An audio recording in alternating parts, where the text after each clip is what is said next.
Teachers day సెలబ్రేషన్స్‌లో భాగంగా మా బుడ్డోడితోటి ఒక చిన్ని గ్రీటింగ్ కార్డు, అలాగే ఒక చిన్ని గిఫ్ట్‌నయితే వాళ్ళ మిస్‌కి ఇప్పించా. ఎందుకంటే ఆవిడ వాడికి ఫస్ట్ మిస్. లైఫ్ లాంగ్ ఆ మిస్ గుర్తుండాలి అన్న ఉద్దేశంతో నేనైతే ఇలా ప్లాన్ చేసుకున్నా. మన రోజుల్లో టీచర్స్ డే గురించి మాట్లాడుకుందాం. అసలు టీచర్స్ డే వస్తుందంటేనే హడావిడి స్టార్ట్ అయిపోతది. ఎందుకంటే పర్టిక్యులర్‌గా కొంతమంది ఫేవరెట్ సార్స్, మేడమ్స్ ఉంటారు. అలాగే టీచర్స్‌కి కూడా సేమ్ అదే విధంగా కొంతమంది ఫేవరెట్ స్టూడెంట్స్ ఉంటారు. అందరిని ఈక్వల్‌గా చూసినా ఫేవరెట్ అనేది ఖచ్చితంగా ఉంటది. వాళ్ళు చిల్డ్రన్స్ డేకి మనకి చేస్తారు కదా! దానికన్నా ఇంకా ఎక్కువగా చేయాలని చెప్పి బాగా ఆరాట పడిపోతా ఉంటాం. అసలు ఆ టీచర్స్ డే రోజైతే ప్రతి మేడమ్‌కి, ప్రతి సార్‌కి హ్యాపీ టీచర్స్ డే అని చెప్తా ఉంటాం.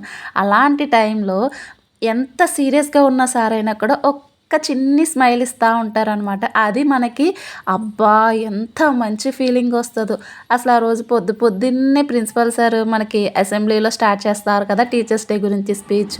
తర్వాత క్లాస్‌లోకొచ్చిన తర్వాత మనకి నచ్చినట్టుగా సెలబ్రేషన్స్ చేస్తా ఉంటాం. అలాగే ఫేవరెట్ మిస్‌కి క్లాస్ అంతా సెలబ్రేషన్ చేసింది కాకుండా మనం సెపరేట్‌గా వెళ్ళి ఇస్తా ఉంటాం కదా! ఇలాంటి ఎన్నో మెమోరీస్‌తో టీచర్స్ డేని సెలబ్రేట్ చేసుకునేవాళ్ళం.